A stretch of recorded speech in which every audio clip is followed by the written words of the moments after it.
নমস্কার বন্ধুরা, SB academic সেন্টারের প্রত্যেকটা ছাত্রছাত্রীকে স্বাগত। আজকে আমি মাধ্যমিকের এবিটি এর টেস্ট পেপার সলভ করেছি 2025-26 সালের এবিটি এর টেস্ট পেপার দেখতে পারছো। আজকে আমি ভূগোল সলভ করাবো। তো দেখো 2026 সালে মাধ্যমিক পরীক্ষার্থীদের জন্য জিওগ্রাফি সলভ করাচ্ছি। আজকে আমি তোমাদের সলভ করাচ্ছি 323, 349, 372, 394, অর্থাৎ টোটাল কিন্তু 4খানা সেট কিন্তু আজকে আমি সলভ করাচ্ছি। তাহলে তোমরা দেখতে থাকো, ফাটাফাট করে সব সলভ করে নেবে, একদম ফাটাফাট করে। প্রথমে দেখতে পাচ্ছ 323 নম্বর পেজ, 323 নম্বর পেজটা সলভ করেছি, দেখতেই পারছো জিওগ্রাফি। প্রথম প্রশ্ন কি বলেছে, যে প্রক্রিয়ার মাধ্যমে ক্ষয় বহন ও সঞ্চয় কাজের মধ্যে সামঞ্জস্য তৈরি হয় পর্যায়ন। 1.2 এর অ্যান্সার হবে জলপ্রপাত, 1.3-তে পার্বত্য হিমবাহ। তো দেখো তোমরা জানো ক্রেভাস। 1.4 এর অ্যান্সার হবে কয়ের অ্যান্সার ট্রোপোস্ফিয়ার।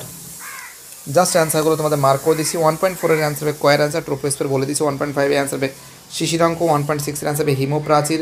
1.7 এর অ্যান্সার হবে মিথেন। 1.8 এর অ্যান্সার হবে IRS এবং 1.9 এর অ্যান্সার হবে অন্ধ্রপ্রদেশ। 1.10 এর অ্যান্সার হবে শীতকাল। 1.11 এর ল্যাটেরাইট মৃত্তিকা দেখা যায় পশ্চিমঘাট পর্বত পশ্চিম ঢালে। 1.12-তে অ্যান্সার হবে উত্তর মধ্য করিডর।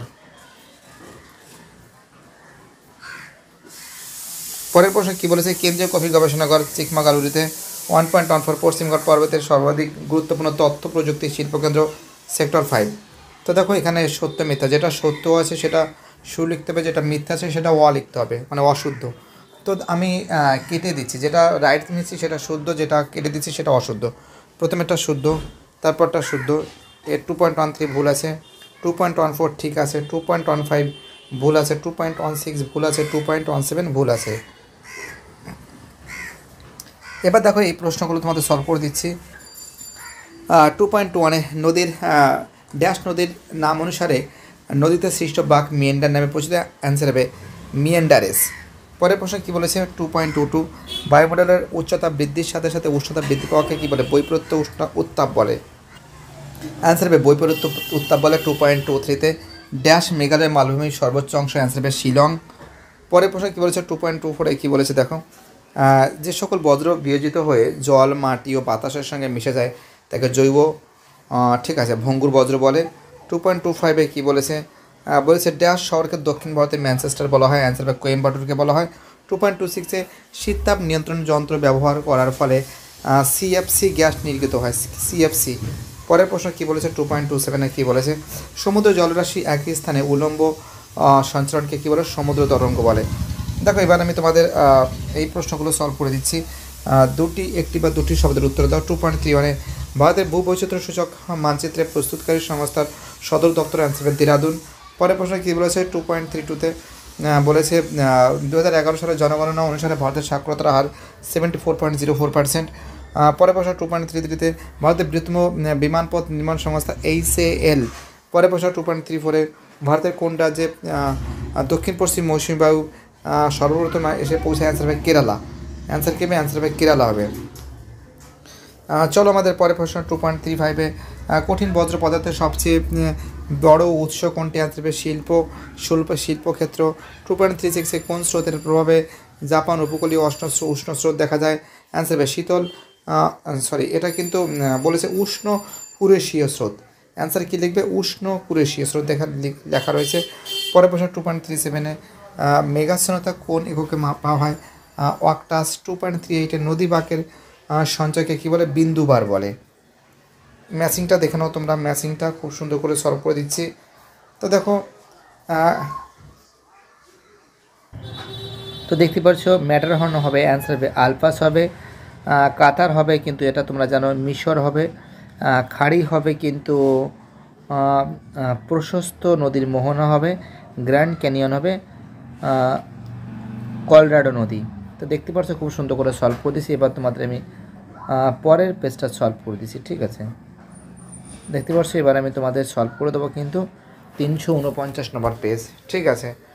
তো দেখতে পাচ্ছ 349 নম্বর পেজের প্রথম 1.1-এর অ্যান্সার হবে বহির্জাত প্রক্রিয়া। 1.2-এর অ্যান্সার হবে কিন্তু ইনসেলভার্স। 1.3-এর অ্যান্সার হবে কিন্তু 34%। 1.4-এর অ্যান্সার হবে 1.4-এর অ্যান্সার হবে খরাঞ্চল নিরক্ষীয় জলবায়ুতে। 1.5-এর অ্যান্সার হবে প্রশান্ত মহাসাগরে। 1.6-এর অ্যান্সার হবে কিন্তু অ্যাপোজি। 1.7-এর অ্যান্সার হবে আমাশয়। 1.8 এর অ্যান্সার হবে ভাষা। 1.9 এর অ্যান্সার হবে স্তূপ পর্বত। 1.10 যে প্রশ্ন আছে অ্যান্সার হবে কিন্তু 1.10 এর অ্যান্সার হবে কটকে ভারতের ধান গবেষণাগার। 1.11 এর অ্যান্সার হবে ফালি চাষ। 1.12 এর অ্যান্সার হবে সব ক্ষেত্রে প্রযোজ্য। 1.13 যে প্রশ্ন বলেছে পশ্চিমবঙ্গে পেট্রোকেমিক্যাল শিল্প কেন্দ্র অবস্থিত, অ্যান্সার হবে হলদিয়া। টোপোগ্রাফিক্যাল মানচিত্রে সমন্বিত রেখা অঙ্কন করা হয় বাদামি। এবার দেখো তোমরা এই প্রশ্নগুলো শুদ্ধ অশুদ্ধ, প্রথমেরটা ঠিক আছে, দুইয়েরটা ভুল আছে, তিনেরটা ভুল আছে, চারেরটা ঠিক আছে। ওকে, এবার দেখো তোমরা 350 নম্বর পেজের এখান থেকে দেখতে পাচ্ছ প্রথমেরটা এটা ভুল আছে, 2.16 এটাও ভুল আছে, 2.17 এটা ঠিক আছে। ওকে, এবার দেখো আমরা এই প্রশ্নগুলো শূন্যস্থানগুলো সলভ করে দিচ্ছি। প্রথম প্রশ্ন কী বলেছে, 2.21 ড্যাশ মেঘালয় মালভূমির সর্বোচ্চ শৃঙ্গ শিলং। 2.22 নদীগর্ভে অবঘর্ষ প্রক্রিয়ার সৃষ্ট গর্তগুলিকে মন্থকূপ বলে। 2.23 ভারতের মূল ভূখণ্ডের দক্ষিণতম অংশ হল কন্যাকুমারিকা অন্তরীপ। কন্যাকুমারিকা অন্তরীপ বানাম লেখা আছে দেখতে পাচ্ছ। আর পরের প্রশ্ন কী বলেছে, ভারতের প্রতি বর্গ কিলোমিটার, এই যে একটা পশ্চিমবঙ্গের জনঘনত্ব প্রতি বর্গ কিলোমিটার কতজন, এই কোশ্চেনটা না ডাউট আছে, কারণ তোমাদের একটা এখানে একটা দিয়ে দিচ্ছি, কারণ এখনও জনগণনা কিন্তু হয়নি। 2025 সালে কিন্তু জনগণনা চলছে। তা দেখো 2011 সালে পশ্চিমবঙ্গের জনগণনা ছিল মানে প্রতি বর্গ কিলোমিটারে 1028 জন ছিল, কিন্তু 2023 সালে তাটা আনুমানিক হিসাব করা হয়েছে জনগণনার মাধ্যমে, কিন্তু পুরোপুরি পারফেক্ট হয়নি। তোমরা জানো 2011 পরে 2021 কিন্তু জনগণনা হওয়ার কথা ছিল, বাট এটা কিন্তু 2025 সালে কিন্তু জনগণনা কিন্তু হচ্ছে, অর্থাৎ প্রায় 14 বছর পরে হচ্ছে, কারণ 2021 সালে কিন্তু করোনা ভাইরাসের একটা মারাত্মক কিন্তু প্রকোপ দেখা যাচ্ছে। তোমরা জানো SIR স্যার এর মাধ্যমে কিন্তু আমরা দেখতে পাচ্ছি জনগণনা হচ্ছে। তো হিসাবের দিক থেকে এটা কিন্তু 1200, এইটা নিয়ে একটু ডাউট আছে, তোমরা না 1028 লিখতে পারো, ঠিক আছে, কোনো সমস্যা নেই, যা পারো কোনো ব্যাপার না, কারণ ওটা হিসাব বলা হয়েছে। চলো আমাদের পরের প্রশ্ন কী বলেছে, 2.26 ভারতের দীর্ঘতম জাতীয় সড়ক, এই আরে আরেকটা প্রশ্ন বাকি আছে, এই যে এগুলো বাকি আছে। 2.25 ড্যাশ স্রোতের প্রভাবে নিউফাউল্যান্ডে তুষারপাত হয়, অ্যান্সার হবে শীতল ল্যাব্রাডর স্রোত। 2.26 ভারতের দীর্ঘতম জাতীয় সড়কপথ কোনটি, অ্যান্সার হবে NH-44। 2.27 বায়ুর চাপের ঢাল বৃদ্ধি পেলে বায়ুর গতিবেগ কী হয়, বৃদ্ধি পায়। চলো এবার দেখো প্রশ্নগুলো, এসে কিউবগুলো। সাহারা বালুকাময় মরুভূমি কী নামে পরিচিত, আর্ক নামে পরিচিত। 2.32 কেলার উপকূলে উপহ্রদগুলিকে স্থানীয় ভাষায় কী বলে, কয়াল বলে। 2.33 ভারতের কোন শহরে পাতাল রেল চালু হয়েছে, কলকাতা শহরে। 2.3 বলে ভারতের একটি জায়দ শস্য ফসলের নাম কি, বাদাম। পরের প্রশ্ন কী বলছে, 2.35 ভারতের জরিপ সংস্থা বিভাগ প্রধান কার্যালয় কোথায়, দেরাদুনে। 2.36 কী বলেছে, বায়ুমণ্ডলের কোন স্তরে জেট বায়ু দেখা যায়, স্ট্রাটোস্ফিয়ারে। পরের প্রশ্ন কী বলেছে, মনেক্স কী। তো দেখো এটা কিন্তু লেখা আছে, তোমরা বইতে পড়তে পারো, একটু বড়ো আছে, ঠিক আছে। মনেক্স কী, তো দেখো মনেক্স বিভিন্ন জিনিসের সংক্ষিপ্ত রূপ হতে পারে, এবং এর মধ্যে সবচেয়ে পরিচিত হলো মনসুক বা এক্সপেরিমেন্ট, ঠিক আছে, আন্তর্জাতিক প্রচেষ্টা ছিল বিশ্বজুড়ে মৌসুমী বায়ুর সঞ্চালন এর প্রভাব সম্পর্কে ভালোভাবে জানা যায়। অর্থাৎ মনেক্সটা কী বলতো, এই বিশ্বজুড়ে যে মৌসুমী বায়ু আছে তার সঞ্চালন এবং প্রভাব সম্পর্কে সঠিকভাবে জানা যায়, সেটাই মনেক্স। 2.38 দক্ষিণ ভারতের সর্বোচ্চ শৃঙ্গের নাম কি, আনাইমুদি। এবার দেখো ম্যাচিংটা দেখে নাও। দেখো প্রথমে যে ম্যাচিংটা আছে সেটা কিন্তু পর্যায়ন হবে, কিন্তু সমতলীকরণ হবে। এল নিনো হবে আমাদের সমুদ্র জলের উষ্ণতা বৃদ্ধি। সিলিকন ভ্যালি হবে আমাদের বেঙ্গালুরু। সিয়াচেন হবে কিন্তু ভারতের দীর্ঘতম হিমবাহ। তো দেখতেই পারছো খুব সুন্দর করে সলভ করে দিয়েছি। এবার আমি তোমাদের পরের পেজটা সলভ করে দেবো। দেখতে পাচ্ছ 372 নম্বর পেজ। ওকে, 372 নম্বর পেজে দেখতে পাচ্ছ 1.1 এর অ্যান্সার হবে পর্যায়ন, 1.2 এর অ্যান্সার হবে বিন্দুবার, 1.3 অ্যান্সার হবে স্ট্রাটোস্ফিয়ার, 1.4 এর অ্যান্সার হবে কিন্তু অল্টিমিটার, 1.5 এর অ্যান্সার হবে 52 মিনিট, 1.6 এর অ্যান্সার হবে ভারত মহাসাগর, 1.7 এর অ্যান্সার হবে কলকাতা, 1.10 এর অ্যান্সার হবে কোলেরু। পরের প্রশ্ন 1.9 এর অ্যান্সার হবে কৃষ্ণমিত্রিকা, 1.1 এর অ্যান্সার হবে যোধপুর, 1.2 এর অ্যান্সার হবে হায়দ্রাবাদ, 1.12 এর অ্যান্সার হবে বিহার,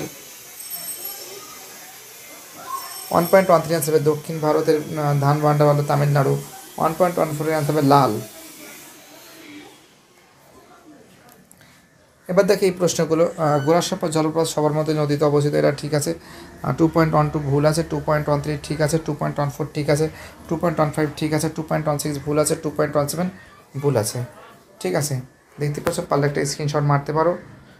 এবার দেখো এই যে প্রশ্নগুলো আছে, এখানে বলেছে চীনের ওহাং অববাহিকায় লোয়ের সমভূমি গঠিত, অ্যান্সার হবে ওয়াং টু 2.22 ড্যাশ ওজন ঘর সৃষ্টি করে, অ্যান্সার হবে ড্যাশ ওজন ঘর সৃষ্টি হয়েছে আন্টার্কটিকায়। 2.23 বৈদ্যুতিন বজ্র সংরক্ষণে ঈদ বজ্র বলে। 2.24 পূর্ণিমা তিথিতে সিজগির অবস্থান প্রতিযোগ বলে। 2.25 ভারতের প্রথম বননীতি গৃহীত হয়েছে 1894 সালে।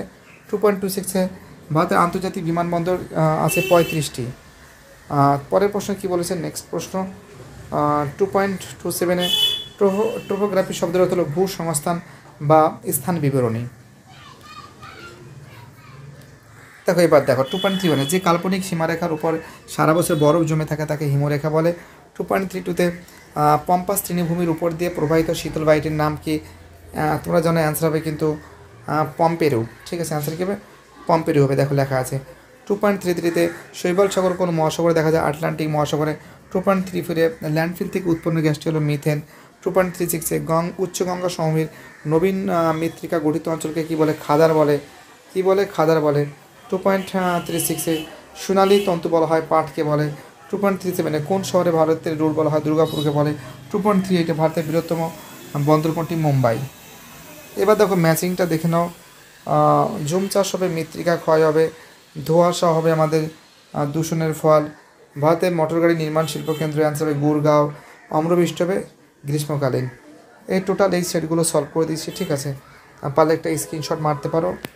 আর সত্যি কথা বলতে এসবি একাডেমিক সেন্টার তোমাদের সঙ্গে পাশে সবসময় জন্য থাকবে। আমরা প্রতিদিন অনেকগুলো সেট করে সলভ করে দেবো, 4-5টা সেট করে সলভ করে দেবো। ঠিক আছে, তো দেখো এর পরের দিন আমি 417, 440, 463, 485 একসঙ্গে অনেকগুলো পেজ সলভ করে দেবো, কারণ অল্প অল্প সলভ করে দিলে একটু মুশকিল হয়ে যাচ্ছে। ঠিক আছে, আর ইতিহাসের কিন্তু 500 পেজ 505 অবধি সলভ করে দিয়েছি। দেখছি আজকে আরও 526, 552, দেখি মোটামুটি এদিকে 2টো আর এদিকে চলো 4টে। ঠিক আছে, দেখা যাক এই 4টে সেট আমি সলভ করতে পারি কিনা সেটা দেখছি, চেষ্টা আমি করে যাবো। বাই টাটা, সবাই ভালো থাকবে।